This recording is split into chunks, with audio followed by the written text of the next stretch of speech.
जय हिंद बच्चों, कैसे हैं आप सब। आज हम क्लास 7 के विज्ञान को पढ़ेंगे।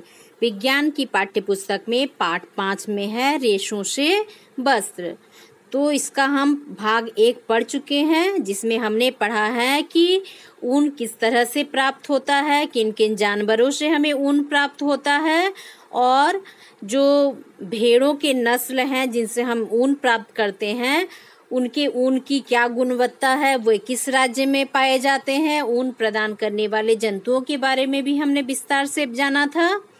साथ ही ऊन प्राप्त करने के लिए जो अलग अलग चरण हैं उसके बारे में भी हम विस्तार से पढ़ चुके थे। ऊन की कटाई किस तरह से होती है, अभिमार्जन या मजाई, छटाई, धोना या सुखाना, रंगाई, फिर रीलिंग। तो यहाँ तक हम पढ़ चुके थे इसको। तो इससे आगे बढ़ाते हुए हम जो जांतव रेशा है रेशम, उसके बारे में पढ़ेंगे। तो जांतव रेशा क्या है, जो हमें जंतुओं से, पशुओं से प्राप्त होता है। तो रेशम भी एक जांतव रेशा है जो हमें रेशम कीट से प्राप्त होता है, रेशम या सिल्क। रेशम एक अन्य प्रकार का जांतव रेशा है जिसे रेशम कीट से प्राप्त किया जाता है। किससे प्राप्त किया जाता है? रेशम का कीट होता है, कीड़ा होता है, और उसी से हमें रेशम प्राप्त होता है। रेशम के कीट रेशम के रेशों को बनाते हैं।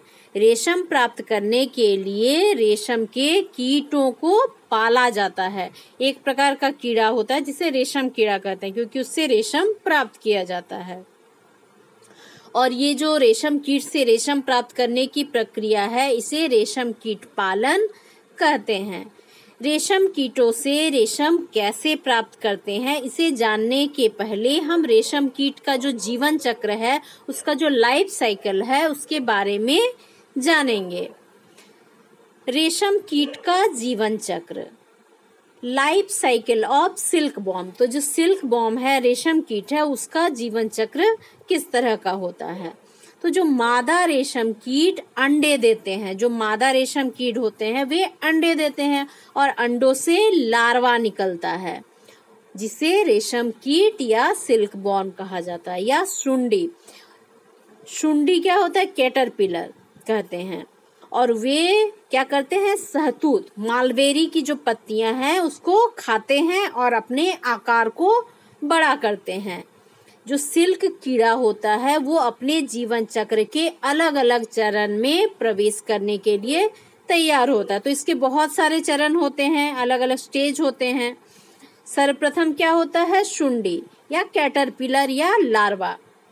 ये जो लार्वा या फिर कैटरपिलर या सुंडी होता है, वो अपने आप को सुरक्षित रखने के लिए अपने इर्द गिर्द, अपने चारों ओर क्या करता है? वो एक जाल बुनता जाता है, और इसके बाद वह अपने सिर को एक तरफ से दूसरी तरफ घुमाता है, और उसके सिर की इस गतिविधि से के समय क्या होता है? सिल्क कीड़ा पतले तार के रूप में प्रोटीन जैसा पदार्थ जो है वो स्रावित करता है, जो सूखकर कठोर हो जाता है, और रेशम का जो रेशा होता है उसी से बनता है। तो ये क्या होता है? जो रेशम का कीट होता है अपने मुंह से एक तरह का तरल पदार्थ निकालता है। तो ये क्या होता है? तरल पदार्थ प्रोटीन होता है, प्रोटीन से बना होता है। और ये तरल पदार्थ जब हवा के संपर्क में आता है तो ये क्या होता है? सूखकर कठोर हो जाता है, और इसी से हम रेशम प्राप्त करते हैं। देखिए, ये रेशम कीट का जीवन चक्र है। सबसे पहले क्या है? ये पत्ते के ऊपर जो रेशम का अंडे देते हैं, जो मादा रेशम कीट रहता है वो क्या करता है? इसके ऊपर अंडे देते हैं। फिर अंडे से क्या बनता है? ये लार्वा बनता है। फिर लार्वा क्या करते हैं? अपने चारों ओर एक प्रोटीन का आवरण बनाते जाते हैं, और ये चारों तरफ से कवर हो जाता है। जैसे यहाँ दिख रहा है ना, अंडे जैसा आकृति बड़ा सा, तो ये अपने चारों ओर ये प्रोटीन का कवर बना लेता है। इसे कहते हैं प्यूपा। इस स्टेज को कहते हैं प्यूपा।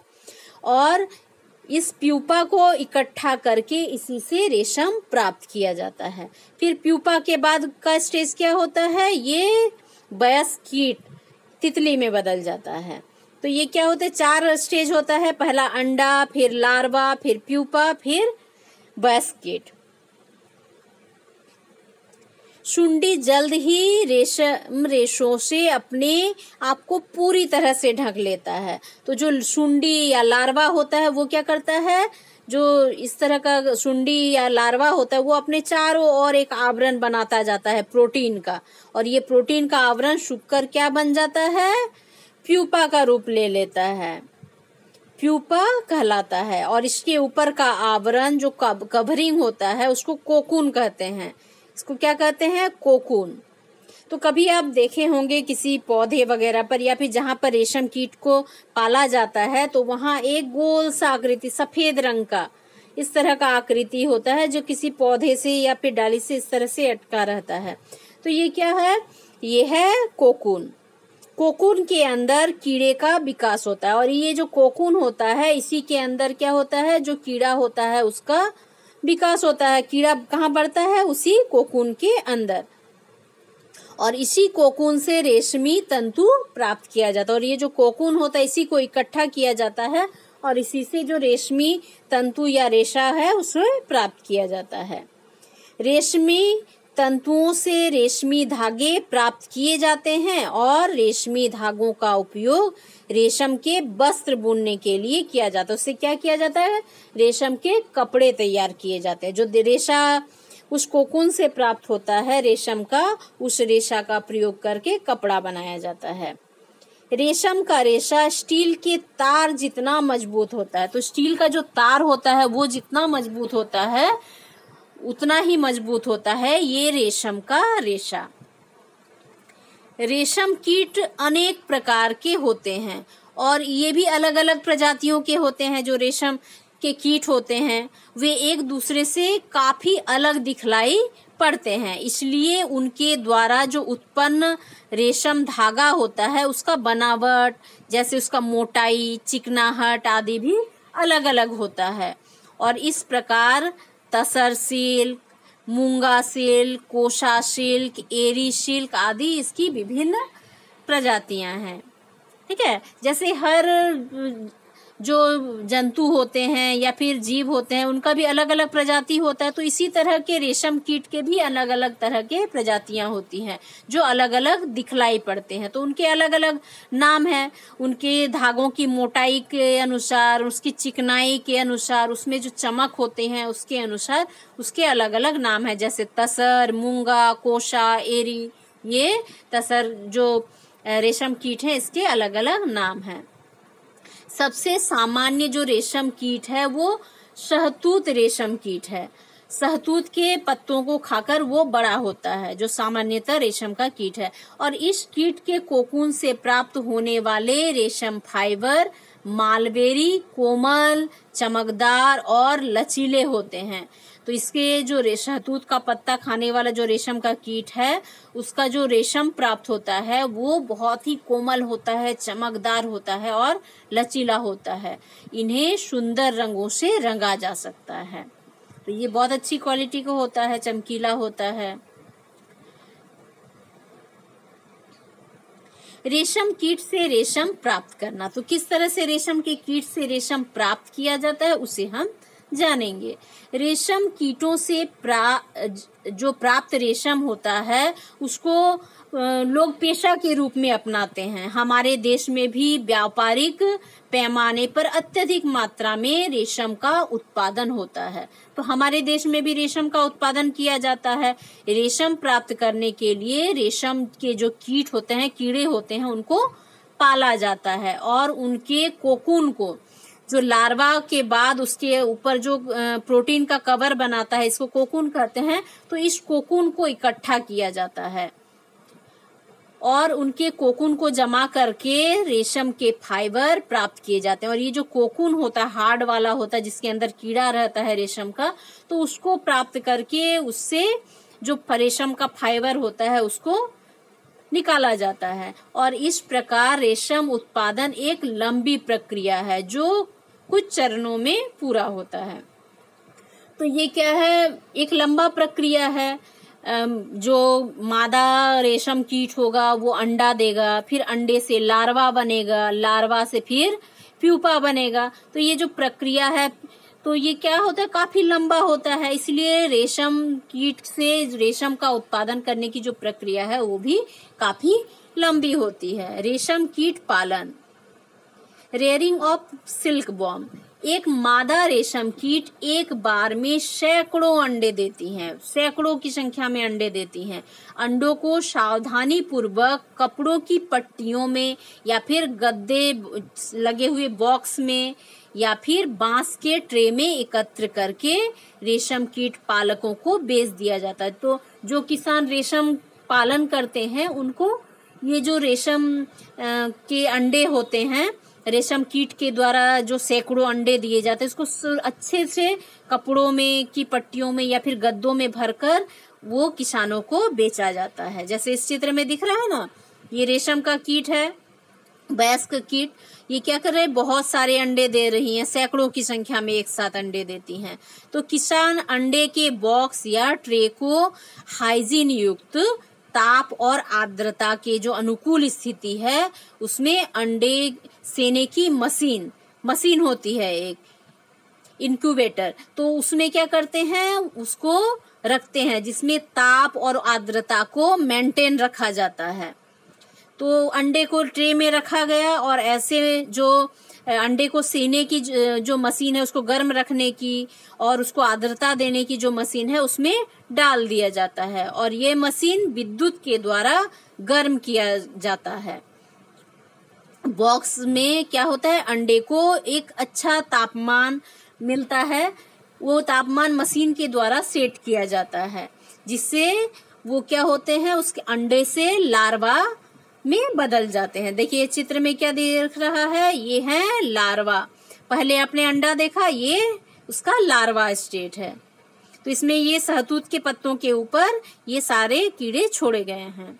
तो जो ये अंडे होते हैं उससे लार्वा बाहर निकल जाता है। जब उसको एक मशीन में डालकर एक निश्चित ताप और आर्द्रता दिया जाता है तो अंडों से लार्वा निकल जाता है। तब इन्हें रेशम या सहतूत वृक्ष की ताजी पत्तियों तक पहुंचाया जाता है। तो जो सहतूत के पेड़ होते हैं उनमें इन लार्वाओं को छोड़ दिया जाता है। ये सहतूत की पत्तियों को खाते हैं और उनका जो साइज होता है वो बड़ा होता जाता है।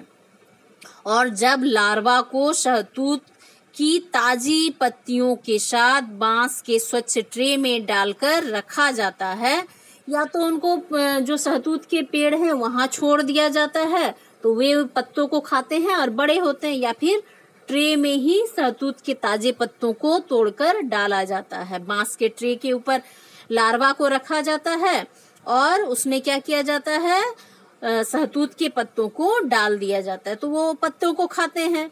तो 25 से 30 दिनों बाद लार्वा खाना बंद कर देते हैं। तो जब 25 से 30 दिन हो जाता है तब लार्वा और पत्ते नहीं खाते हैं। तब क्या होता है, इसे पुआल या छोटी झाड़ियों पर रख दिया जाता है। ये जो लार्वा होते हैं 25 से 30 दिन के बाद खाना बंद कर देते हैं, तब इनको छोटे छोटे झाड़ियों में या फिर पुआल के ऊपर रख दिया जाता है। पुआल क्या होता है, धान के कटाई के बाद उसका जो पौधा बच जाता है उसे पुआल कहते हैं, जिस पर वह अपना कोकून बना सकते हैं। तो उसके ऊपर अब क्या प्रक्रिया चलेगा, कोकून बनाने का।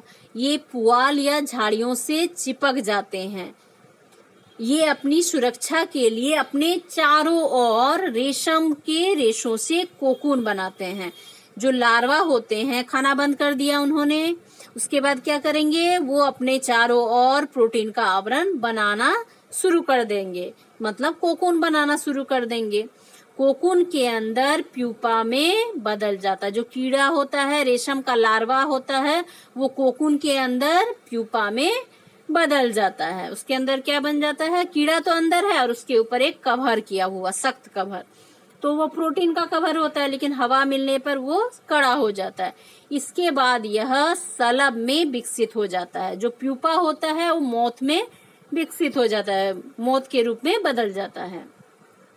देखिए ये पुआल पर कोकून बनाना, तो ये ट्रे के ऊपर क्या रख दिया गया, पुआल रख दिया गया और उसके ऊपर जो लार्वा थे उसको छोड़ दिया गया। फिर वो अपने चारों ओर कवर बनाता गया और ये कोकून में बदल गया। एक हार्ड कवर बना लिया, देखिए कितनी सारी संख्या में ट्रे, एक के ऊपर एक ट्रे रखा हुआ है, और इसमें जो सफेद सफेद दिख रहे हैं ये क्या है, कोकून है, और यही काम में आता है रेशम प्राप्त करने के लिए।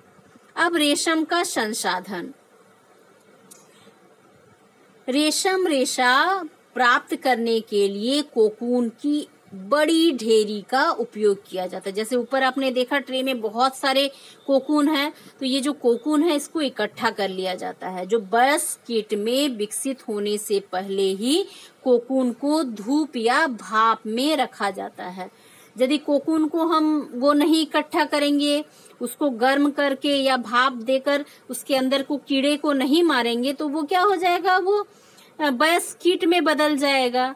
इसलिए उसको धूप में रख दिया जाता है, किसको, कोकून को, और या फिर भाप में पकाया जाता है अथवा पानी में उबाला जाता है, जिससे उसके अंदर का कीड़ा मर जाए और वो वयस्क रेशम कीट में नहीं बदले, क्योंकि बदल जाएगा तो फिर रेशम कीट नहीं मिल पाएगा। तो इस प्रक्रिया द्वारा कोकून से रेशम तंतु अलग हो जाता है। जब उसको उबाला जाता है, ताप दिया जाता है, तो उसके जो कोकून है उसके अंदर से जो रेशम का तंतु है वो अलग हो जाता है, और ये तंतु इतने परिष्कृत, इतने फाइन होते हैं और इतने कोमल होते हैं कि इनको पकड़ना भी संभव नहीं होता है।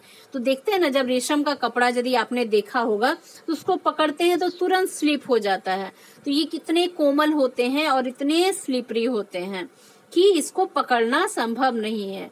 अतः इसमें से अनेक तंतुओं को एक साथ घुमाकर धागा बनाया जाता है। उसको तो ऐसे नहीं पकड़ सकते, तो बहुत सारे तंतुओं को एक साथ मिलाकर उसको घुमाते हुए धागा को रील में घुमाया जाता है, जिससे रेशम के धागे इकट्ठे हो जाएं। रेशम के रूप में उपयोग के लिए कोकून से रेशमी धागा को बाहर निकालने की प्रक्रिया को रेशम का रील बनना, रीलिंग ऑफ सिल्क कहते हैं। अब क्या हो गया, रेशम से का जो कोकून है, रेशम कीट का कोकून है, कोकून से रेशम के तंतु को उबालकर अलग कर लिया गया। उसके बाद उससे जो रेशा निकला उसको लपेटा गया, रील बनाया गया। इसे रेशम की रीलिंग कहते हैं। रीलिंग विशेष मशीनों से की जाती है, इसके लिए भी मशीन का प्रयोग किया जाता है। ये मशीनें कोकून से रेशम के तंतुओं या धागों को खोल देती हैं। तो रेशम कोकून से रेशम के तंतुओं को खोलकर ये लपेटने का काम करती हैं, जो मशीन होती हैं। फिर रेशम के रेशों या फाइबरों की कताई की जाती है। तो जो रेशे होते हैं उसके फाइबर को काटा जाता है। इससे क्या होता है, रेशम के धागे प्राप्त हो जाते हैं हमको। तो बुनकरों द्वारा रेशम के इन्हीं धागों से वस्त्र बुनकर तैयार किया जाता है। पहले धागा बन गया, उसको रील में लपेट लिया गया, उसके बाद उन धागों से बुनाई करके रेशम के कपड़े बन गए, साड़ी बन गया, कुर्ता बन गया, और भी बहुत सारे चीज बनते हैं। आजकल बाजारों में कृत्रिम रेशम के वस्त्रों की भी बिक्री हो रही है। तो जो कृत्रिम रेशम है, जो कीड़ों से नहीं प्राप्त होता है, जिसको कृत्रिम रूप से बनाया जाता है, वो भी देखने में लगभग रेशम के, जो असली रेशम के कपड़े हैं वैसा ही दिखता है। लेकिन आप उसको एक दूसरे से पहचान कैसे करेंगे कि कौन असली है कौन नकली है? तो इसके लिए भी कुछ प्रक्रियाएं हैं। क्या किया जा सकता है? उसको आग के द्वारा परीक्षा किया जा सकता है। जो रेशम असली रेशम होगा वो देर से जलेगा, लेकिन जो कृत्रिम रेशम होगा वो जल्दी से आग पकड़ लेगा और तुरंत जलकर खत्म हो जाएगा। तो संश्लेषित रेशम या शुद्ध रेशम के कपड़े की पहचान करने के लिए क्रियाकलाप दिया गया। क्रियाकलाप 2, संश्लेषित रेशम एवं शुद्ध रेशम की पहचान आप कर सकते हैं। तो इसके लिए क्या कर सकते हैं? कृत्रिम रेशम या फिर जो असली रेशम है, दोनों के कपड़ों के टुकड़ों को चिमटों से पकड़कर मोमबत्ती की लौ में ले जाएंगे। एक मोमबत्ती जलाएंगे और उस दोनों का टुकड़ा ले लेंगे, एक तो कृत्रिम रेशम और एक अशुद्ध रेशम, और दोनों के कपड़े को मोमबत्ती के लौ में जलाने का प्रयास करेंगे। तो आप देखेंगे कि कृत्रिम रेशों से बना जो वस्त्र है वो तुरंत जलने लगेगा, और जो शुद्ध रेशमी कपड़ा है उसको जलने में ज्यादा समय लगेगा। तो इस तरह से आप पहचान सकते हैं कि कौन असली रेशम है और कौन नकली रेशम है। तो हमारे झारखंड राज्य के धनबाद में, रांची में, दुमका, हजारीबाग, पलामू, साहेबगंज आदि जिलों में तसर रेशम के प्रमुख उत्पादन केंद्र हैं। तो ये जो जिले हैं यहाँ तसर रेशम का जो क्वालिटी है उसका उत्पादन किया जाता है। और खरसवा जिले का कुचाई सिल्क एक उत्तम प्रकार का रेशम है। तो जो खरसवा जिला है उसमें कुचाई सिल्क का उत्पादन किया जाता है जो एक अच्छी क्वालिटी का रेशम है। अब कुछ जानने योग्य बातें हैं, जैसे रेशमी और ऊनी कपड़ों से बने वस्त्रों के टुकड़ों को प्रकाश के सामने, किसी लाइट के सामने ले जाएंगे तो आप देखेंगे कि जो रेशमी वस्त्र है वो चमकदार होता है, लेकिन ऊनी वस्त्र क्या है वो चमकदार नहीं लगता है। जो रेशमी वस्त्र होते हैं उसमें एक शाइनिंग होता है, जब उसको लाइट के सामने ले जाएंगे तो वो चमकेगा, लेकिन ऊनी वस्त्र नहीं चमकेगा। भारत में रेशम उत्पादन में महिलाओं का बहुत ज्यादा भूमिका है। रेशम कीट के पालन, कोकून से रेशम को निकालना, रेशमी वस्त्र का निर्माण, ये सारे कार्य अधिकांशतः महिलाओं के द्वारा किया जाता है। तो वे अपने कार्य द्वारा देश की अर्थव्यवस्था में योगदान देते हैं। कौन? महिलाएं, भारत की महिलाएं। प्राकृतिक रेशम उत्पादन में चीन विश्व का पहला स्थान पर है। तो पहले स्थान में कौन है? चीन है। रेशम के उत्पादन में पहले स्थान पर चीन है और दूसरे स्थान पर भारत है। दूसरे स्थान पर भारत का नाम है। पहला स्थान है चीन का, दूसरा भारत का। भारत में हर प्रजाति के रेशम का उत्पादन किया जाता है। तो जितने प्रजातियों के बारे में आपने ऊपर पढ़ा वे सारे प्रजातियां भारत में उत्पादन किया जाता है। जैसे झारखंड राज्य में तसर रेशम का उत्पादन होता है, मूंगा रेशम का होता है, यहाँ कुचाई का भी होता है। तो ये बहुत सारे जितने वेराइटीज हैं वे सारे भारत में उत्पादन किए जाते हैं। तो हमने पाठ में क्या क्या सीखा? पाठ तो कंप्लीट हो गया। इसमें हमने जानतव रेशा जो है ऊन और रेशम दोनों के बारे में हमने पढ़ा। और हमने क्या पढ़ा कि ऊंट, भेड़, बकरी, याक आदि से ऊन प्राप्त होता है और रेशम कीटों से रेशम प्राप्त किया जाता है। भारत में ऊन प्राप्त करने के लिए अधिकांशतः भेड़ों को पाला जाता है। तो भारत में अधिकांशतः ऊन किससे प्राप्त होता है? भेड़ों से प्राप्त होता है। भेड़ के शरीर से बालों की कटाई, फिर धुलाई, कताई, रंगाई और फिर बुनाई की जाती है। ये अलग अलग चरण है भेड़ के बालों से ऊन प्राप्त करने का। नेक्स्ट है रेशम कीट शहतूत की पत्तियों पर अच्छी तरह से पलते हैं। तो जो रेशम के कीट हैं वे शहतूत के पत्तियों को खाते हैं और कोकून में बदलते हैं और कोकून से हमें रेशम प्राप्त होता है। अपने जीवन चक्र में रेशम कीट अंडा, फिर लार्वा, फिर प्यूपा, फिर वयस्क कीट बनते हैं तथा रेशम के रेशों से कोकून बनाते हैं। तो जो प्यूपा अवस्था होता है, लार्वा के बाद वाला अवस्था, उसमें जो लार्वा के बाद कीड़ा प्यूपा में बदल जाता है और उसके ऊपर एक आवरण बनता है प्रोटीन का, वो हो गया कोकून। इसके बाद है रेशम रेशा जो होता है वो प्रोटीन से बना होता है, जो लार्वा के द्वारा अपने मुंह से तरल पदार्थ निकाला जाता है जो प्रोटीन का होता है। और वो क्यों किया करता है? वो अपने चारों ओर वो कवर बनाता है जिससे वो अपने को सुरक्षित रख सके। कोकून नोक से रेशम के रेशों को अलग करके उसका संसाधन किया जाता है, फिर रेशम का धागा बनाया जाता है जिसे रीलिंग कहते हैं। तो आपने ऊपर पढ़ा कि रीलिंग क्या होता है? रेशम कोकून से जब रेशम के तंतु निकलते हैं उसको लपेटा जाता है, ये प्रक्रिया है रीलिंग का। बुनकर रेशम के धागों से रेशम के वस्त्र बुनते हैं। तो जो बुनकर होते हैं वो रेशम के धागों का प्रयोग करके रेशमी वस्त्र बनाते हैं, रेशमी साड़ियाँ, रेशमी कुर्ता और अलग अलग तरह के परिधानों का निर्माण करते हैं। तो आपने पाठ में पढ़ा ऊन के बारे में और रेशम के बारे में। आशा करती हूँ कि आप इसको अच्छे से समझ गए होंगे और कोई दिक्कत हो तो जरूर कमेंट करेंगे। तो इसको आप बार बार पढ़ेंगे और समझने का प्रयास करेंगे। जय हिंद। Thank you.